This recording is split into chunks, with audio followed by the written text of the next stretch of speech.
স্ত্রীর সঙ্গে 3 বছর আগেই বিবাহ বিচ্ছেদ হয়েছে সজীব ওয়াজেদ জয়ের। और एक नमरूद पैदा हुआ। লাইভে এসে একথা নিজেই স্বীকার করেছেন সজীব ওয়াজেদ জয়। বহুত বহুত প্যার কাটতি হো, বহুত বহুত নমরুদ পয়দা হুয়া। তার মা শেখ হাসিনার একটি ডায়লগকে এভাবেই সোশ্যাল মিডিয়ায় ট্রোল করছেন সজীব ওয়াজেদ জয়কে। এর আগে 2018 সালে সজীব ওয়াজেদ জয়ের বোন সায়মা ওয়াজেদ পুতুল এবং তার স্বামী মাসরুর হোসেন মিতুর সঙ্গে বিবাহ বিচ্ছেদ হয়েছে বলে গুঞ্জন উঠেছিল।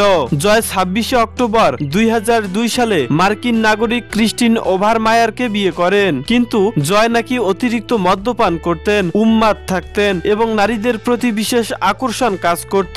আর সেজন্যই 2023 সালে ক্রিস্টিনের সাথে সজীবের বিবাহ বিচ্ছেদ ঘটে।